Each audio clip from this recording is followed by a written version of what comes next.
Hello friends, change the વોઇસમાં ગયા લેક્ચરમાં આપણે સરળ વાક્યોનો અભ્યાસ કર્યો હતો. આજના લેક્ચરમાં આપણે ચેન્જ ધ વોઇસમાં બે કર્મવાળા વાક્યો, હુ વાળા વાક્યો, વોટ વાળા વાક્યો, પ્રશ્નાર્થ વાક્યો અને પેસિવ વોઇસનું એક્ટિવ વોઇસમાં રૂપાંતર વાળા વાક્યોનો અભ્યાસ કરીશું.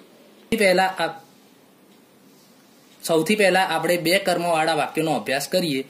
My grandfather told me a story. તો અહીં માય ગ્રાન્ડફાધર કર્તા કહેવાય, ટોલ્ડ એ ક્રિયાપદ કહેવાય, મી પણ કર્મ છે અને અ સ્ટોરી પણ કર્મ છે. તો તમને એમ થાય કે મી આગળ લાવવું કે અ સ્ટોરી આગળ લાવવું, તો બંને રીતના વાક્યો બની શકે. હું અત્યારે બંને રીતના સમજાવું છું, પરંતુ આપણે જ્યારે એક્ઝામમાં પૂછાય ત્યારે મી મતલબ કે આઈ નું મી થાય, વી નું અસ થાય, એવા કર્મ અંદર હશે જ તો એ કર્મ આગળ લાવવો સરળ પડશે. જેમ કે હું અહીં મી આપેલું છે તો મી આગળ લાવીશું એટલે આપણે એનો આઈ કરશું, મી આગળ લાવીશું એટલે એનો આઈ કરશું. પછી કાળ ફરજિયાત તમને આવડવું જોઈએ. અહીં ટોલ્ડ આપ્યું છે એટલે કે ક્રિયાપદનું ભૂતકાળ આપ્યું છે. ક્રિયાપદનું ભૂતકાળ આપ્યું છે એટલે આપણને ખબર છે કે સહાયકારક ક્રિયાપદ તરીકે વોઝ કે વેર ઉમેરવો પડશે, એટલે આઈ વોઝ આવશે. પછી ટોલ્ડનું ભૂતકૃદંત મૂકીશું તો ટોલ્ડનું ભૂતકૃદંત ટોલ્ડ જ આવશે.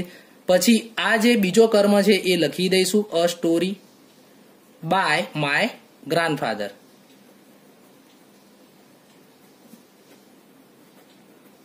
હવે ઘણા વિદ્યાર્થીઓને એવું થાય કે સર મી ના જગ્યાએ અ સ્ટોરી આગળ લાવીએ તો પણ બની શકે. અ સ્ટોરી વોઝ, ટોલ્ડનું ભૂતકૃદંત ટોલ્ડ જ આવશે. પરંતુ જ્યારે આપણે મી અસ એવા કર્મ રાખીએ તો એની આગળ ટુ શબ્દ મૂકવો પડે, ટુ મી. જ્યારે આ મી અસ હર એવા કર્મ રાખીએ તો એની આગળ ટુ શબ્દ મૂકવો પડે, to me by my grandfather. એવું જ બીજું વાક્ય જોઈએ આપણે, he will give her a new car. તો અહીં હી એ કર્તા છે, વિલ ગીવ એ સાદો ભવિષ્યકાળ દર્શાવે છે, ક્રિયાપદ છે, હર કર્મ છે અને અ ન્યૂ કાર બંને કર્મ છે. તો હર પણ આગળ લાવી શકાય અને અ ન્યૂ કાર પણ આગળ લાવી શકાય. તો આપણે હર આગળ લાવીએ તો હરનું સી થશે, હરનું સી થશે. પછી વિલ, હવે બી શબ્દ મૂકવામાં આવશે, વિલ બી, ગીવનું ભૂતકૃદંત આવશે, ગીવન. તમે રૂલ્સ તૈયાર કરેલા હશો તો યાદ આવી જશે કે અહીં બી શબ્દ મૂકવો પડે, ક્રિયાપદનું ભૂતકૃદંત કરવું પડે. અ ન્યૂ કાર બાય હી ના જગ્યાએ હિમ આવશે. હવે અ ન્યૂ કાર આગળ લાવીએ, a new car will be given. Her લખીએ તો એની આગળ કયો શબ્દ મૂકવો પડશે? To her, to her by him. હવે આપણે પ્રશ્નાર્થ વાક્યનો અભ્યાસ કરીએ. અહીં did she book the ticket આપેલું છે તો તમને કાળમાં ખબર પડી જાય કે ભૂતકાળમાં ડીડ વડે પ્રશ્નાર્થ બને તો આ કાળ ભૂતકાળ છે. તો તમારે આ ડુ ડઝ ડીડ શબ્દ હોય એ કાઢી નાખવો પડે અને ભૂતકાળમાં આપણે સહાયકારક ક્રિયાપદ વોઝ કે વેર મૂકીએ છીએ એ મૂકવું પડે. કદાચ તમને પ્રશ્નાર્થ વાક્યનું વોઇસમાં રૂપાંતર કરતા ના આવડે તો સૌથી પહેલા એનું સીધું સરળ વાક્ય બનાવી દેવું. જેમ કે હું આનું સરળ વાક્ય બનાવું, ડીડ કાઢી નાખું, ડીડ કાઢી નાખું તો સી બુક ધ ટિકિટ, બુકની પાછળ ઈડી લાગશે. આ સરળ વાક્ય બન્યું. આ ખાલી હું તમને સમજાવવા માટે લખું છું, સી બુક અ ટિકિટ. હવે તમને આ વાક્યનું આવડી જાય. પછી એનું આપણે પ્રશ્નાર્થ કઈ રીતના બનાવીએ એ સમજીએ છીએ. સી બુક અ ટિકિટ, આ તમારું ભૂતકાળનું સરળ વાક્ય થઈ ગયું. હવે આનું આપણે બનાવવા જઈએ તો ભૂતકાળ છે, સૌથી પહેલા અ ટિકિટ આગળ લાવશું.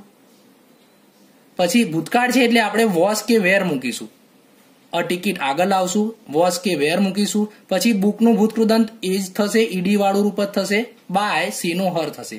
હવે આને પ્રશ્નાર્થ વાક્ય બનાવવું હોય તો પ્રશ્નાર્થ વાક્યમાં આપણે ઉલટ પ્રશ્ન કરવો પડે, એટલે કે વોઝ આગળ લઈ જવો પડે અને અ ટિકિટ પાછળ લાવવો પડે. સિમ્પલ એવી રીતના સમજી શકાય કે ડીડના જગ્યાએ આપણે વોઝ કે વેર મૂકવો પડશે. કર્તાના જગ્યાએ કર્તાની પહેલા આપણે સહાયકારક ક્રિયાપદ આગળ લખવું પડશે. એટલે સૌથી પહેલા વોઝ લખીશું, પછી આ જે ધ ટિકિટ કર્મ છે એ આગળ લાવીશું, એ ધ ટિકિટ અહીં લખીશું. ક્લિયર થઈ ગયું વિદ્યાર્થી મિત્રો કે પહેલા વોઝ લખીશું, પછી ધ ટિકિટ, ડીડ નીકળી ગયું અને વોઝ જે સહાયકારક ક્રિયાપદ હતું એ આગળ આવી ગયું, કર્મ આવી ગયો. હવે ભૂતકૃદંત બુકડ, ઈડી લાગશે, બાય હર. પ્રશ્નાર્થ વાક્યનું પ્રશ્નાર્થ વાક્ય જ રાખવાનું છે. When will they post the letters, તો વેન આપણે એમના એમ મૂકીશું, વેન એમના એમ રાખીશું. હવે વિલ શબ્દ ભવિષ્યકાળમાં સહાયકારક ક્રિયાપદ છે એટલે will શબ્દ મૂકી રાખીશું. આગળ આવશે the letters. આગળ શું આવશે? the letters. હવે તમને એમ થાય કે બી અહીં આગળ મૂકો કે the letters પછી મૂકો, તો એ યાદ રાખવાનું કે આ જે આપણે સહાયકારક ક્રિયાપદ શબ્દ મૂકીએ છીએ એ બધા જ ભૂતકૃદંતની પહેલા જ આવે. એટલે હવે બી પછી પોસ્ટેડ લખીશું, તો પોસ્ટેડની પહેલા જ આ બી શબ્દ લખવામાં આવે. પછી આવશે બાય, ધેનો, ધેમ. તો આ વાક્ય પૂરું થઈ ગયું. હુ વાળા પ્રશ્નાર્થ વાક્યમાં વિદ્યાર્થી મિત્રો ખાસ ધ્યાન રાખજો કે હુ વાળા પ્રશ્નાર્થ વાક્યમાં કરતા હોય નહીં. એટલે કે આપણે જે પાછળ કરતા લઈ જઈએ છીએ બાય કરી પાછળ, એ હોય નહીં. તો હુ વાળા વાક્યની શરૂઆતમાં જ હુના જગ્યાએ હુ પોતે જ કરતા સમજવું, એટલે હુના જગ્યાએ બાય હુમ કરી દેવું. તો આ કરતા તમારો પૂરો થઈ ગયો. બાય હુમ લખી દીધું એટલે હવે આગળથી કઈ પાછળ લઈ જવાનું રહેશે નહીં. હવે will શબ્દ તો મૂકીશું, પછી યુ આગળ લાવીશું. આમાં પણ આપણે એ જ વિચારવાનું છે કે will બી મૂકવું કે યુ પછી બી મૂકવું, કારણ કે ભવિષ્યકાળ છે એટલે આપણે બી મૂકીશું. તો બી ક્યાં મૂકવાનો? તો ભૂતકૃદંતની પહેલા જ મૂકવો, એટલે સર્વને ડી લાગશે એટલે સર્વડ થશે અને આગળ બી લખીશું. આ વાક્યમાં પણ હુનું બાય હુમ થશે, હુનું બાય હુમ થશે. ઇઝ એમ આર શું આવે? અ સોંગ આગળ લાવવાનું છે તો ઇઝ જ આવશે. By whom is. હવે અ સોંગ આવશે, અ સોંગ કર્મ છે એટલે અ સોંગ આગળ આવશે.